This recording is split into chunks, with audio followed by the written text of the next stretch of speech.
Welcome to another edition of Microsoft Launch, the program. I'm Alan Taylor from Inc. Radio. Scott Duffy, he is the author of Launch, and we're here all week long with inspiring stories to help you entrepreneurs or wantrepreneurs, people that want to be entrepreneurs, perhaps make that change of life.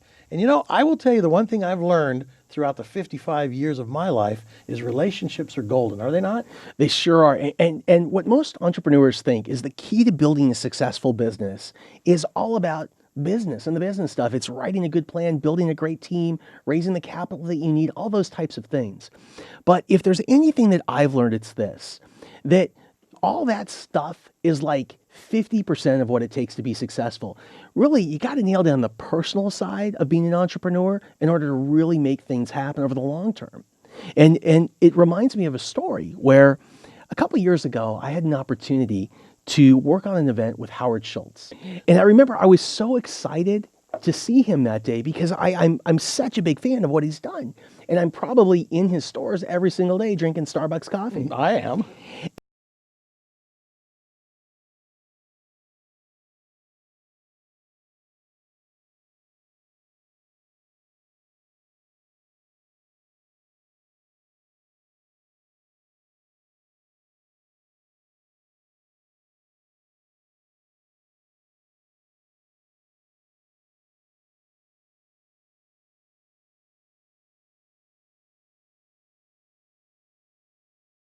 Stores have been my office more than once. And he said, but if there's anything I've learned tonight, it's that I'm really nothing like you. And he said, and the reason is when you talked about having difficult times tonight, you had $1 billion in your pocket. But for most of the people in this room, when we're having tough times, we're trying to figure out how to meet payroll and feed our families in the same week. And in that moment, I became Howard Schultz's biggest fan.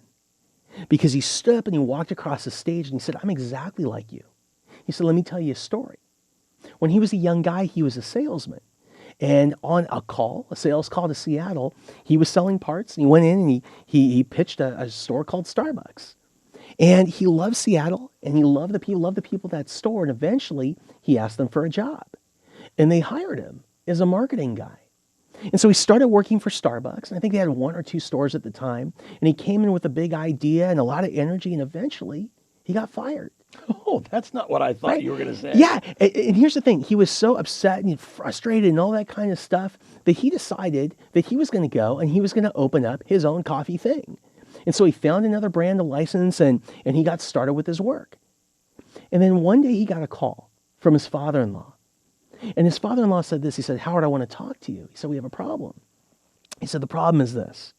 He said, my daughter, your wife, is like 6 months, 7 months, 8 months, whatever it was, pregnant.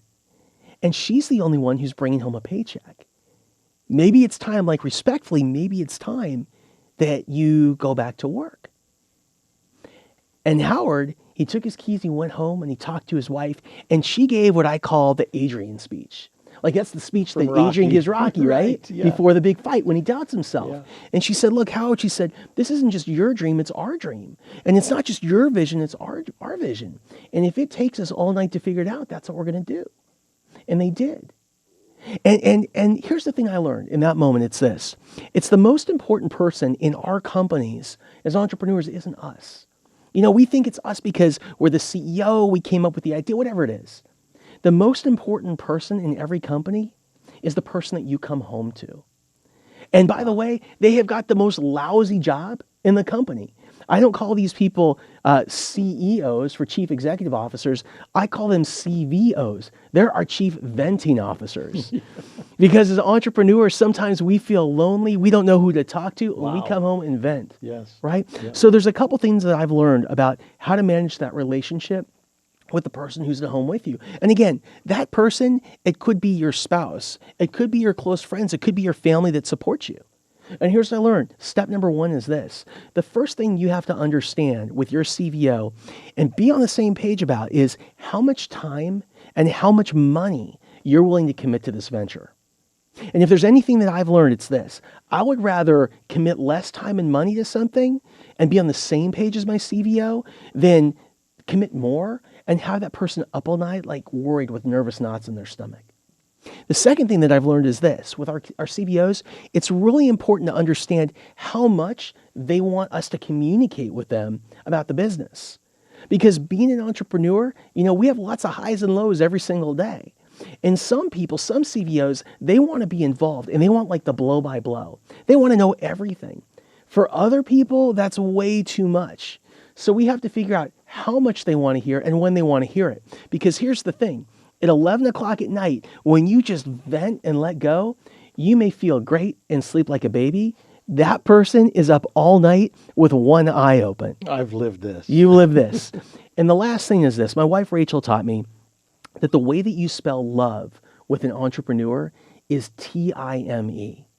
As an entrepreneur, we're always so busy. The thing is, when we have time, we really have to be present. And so that's a key. So again, the business plan and the financials, that's all important. But the first thing I'd recommend when starting a business today is this. Go get a great cup of coffee and have a sit down with your CVO and make sure you guys are on the same page. Touche. I love that. Well, that's what you're going to hear right here at Microsoft Launch, the program. Again, follow us at hashtag MSFT Launch. This is National Entrepreneurship Week, and it's presented by Microsoft.